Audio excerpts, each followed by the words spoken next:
What's up, everybody? My name is Ryan Thomas. You're tuning into the Thomas Take Sports Podcast live on Spreaker.com and live on Grandstand Sports Network, the debut episode of the Thomas Take on the GSN, and as well, the 300th episode of the Thomas Take Sports Podcast. Might have already said that already. Maybe I didn't, but I'm back again, bringing you another edition of the Thomas Take, and we are on to part 6 of the show. We're going to talk some MLB, some baseball, in particular about my Boston Red Sox. Yes, I said my. No, I don't own the team, but I'm a damn big fan of the team. And if you got a problem with that, that is too damn bad, all right? My grandfather, one of the best men I've ever known, was a massive Boston Red Sox fan, a well-respected man, a well-respected baseball coach in the city of Lockport, New York, and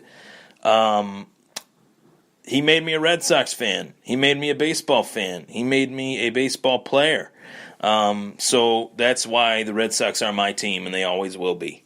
The Boston Red Sox obviously have had success in their franchise, especially within the last, 13, 14 years. 04 was great, obviously. 07 was great. 2013 was great. And then they've had some years mixed in there where there's been some mediocrity. There's been some successful seasons. And the last 2 seasons, they've won the AL East 2 years in a row. But they've also gone one and done in the playoffs. So those first place finishes in the division are virtually for nothing, as the Red Sox have exited one and done the first round of the playoffs. It's in particular to like a football team having a first round bye and losing their first matchup in the playoffs. It sucks. It sucks. The Houston Astros were the reason for that last year, and in 2017, and more power to Houston. They deserve to win that series, but the Red Sox are at a position where they need that one player. And obviously the reason why they're in that position is due to the fact that David Ortiz retired a couple years ago, and they didn't replace him with anybody. They just propped up the players that were currently on their roster, much to the dismay of myself and millions of other members of Red Sox Nation. They went this route of just promoting from within.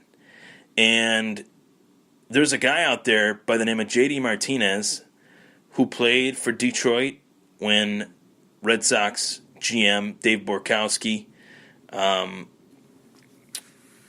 was out there. Or Dave Dombrowski, I'm sorry. Dave Dombrowski. I don't know why I just said that. That was really weird. I had the name right in front of me, too. Dave Dombrowski. Borkowski? That's my cousin's last name. That's why I said that. He's trying to go after JD. His boy JD played with him in Detroit. His boy JD balled out in Arizona for half a season. JD Martinez is probably the most coveted bat in quote-unquote free agency right now in the MLB, in Major League Baseball.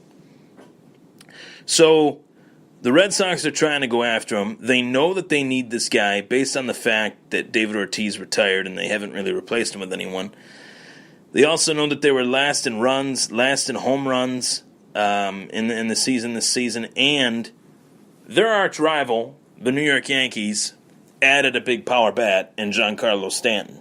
So now the pressure is on even more than it was before, because now you have a team in your division that has gotten better in the power department. They already have Aaron Judge. They already got who they have that can really rake. And now they add Giancarlo Stanton. That's a tough pill to swallow. So the Red Sox are trying to go after J.D. Martinez. They've offered him a 5-year, $125 million deal.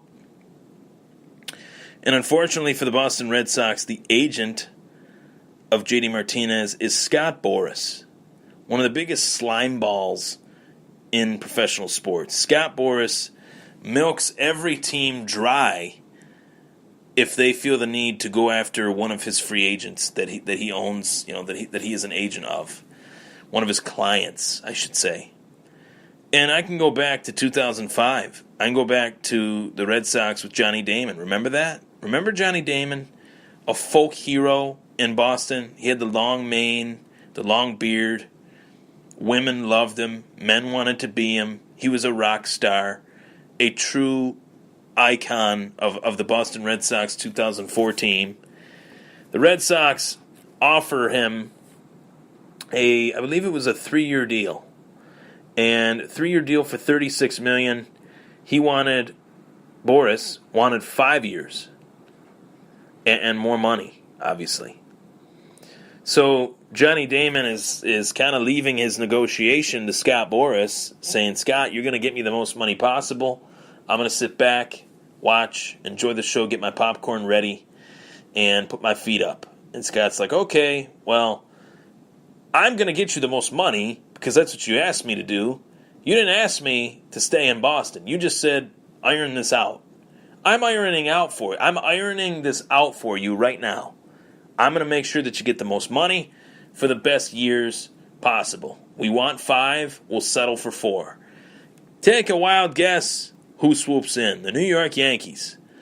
Scott Boras says, wow, the Yankees field an offer for you. 4 years, $52 million. Accepted. They got 4 years as opposed to the Red Sox 3 that they offered. And round we go. Another player from the Red Sox that joins the Yankees. Obviously, this isn't going to happen with JD Martinez because the Yankees are up to their ears in luxury tax. They're really close to going over that threshold, which is so important in the major leagues now. And they need pitching. They're not going to go after another DH. They just got Stanton. So the Red Sox don't have to worry about that, thank God. But they do have to negotiate against one of the biggest slime balls in baseball. And I hate to say that, but it's a fact. Scott Slimeball Boras. That's my nickname for the guy. So this sucks. This is the worst case scenario for Boston because for as many times as Scott Boras has represented a player and it has worked out for Boston, there are double the amount of times where it hasn't worked out for Boston. Boston is a polarizing place, a polarizing city, a polarizing sports town, and there are players out there that refuse to be traded to Boston because of the fact that it's a tough city to play in, you have a tough media market, and there's a lot of expectation, sometimes unfair expectation. And that's what J.D. Martinez would deal with. But J.D. Martinez would also be going to one of the best teams in the major leagues.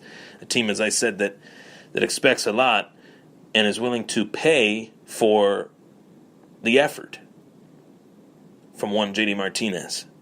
They know that they need him. 5 years, $125 million is what the offer was. Guess what Scott Boras says? Well, we want 6 years. And you know what's the worst part? Scott will probably get that 6th year.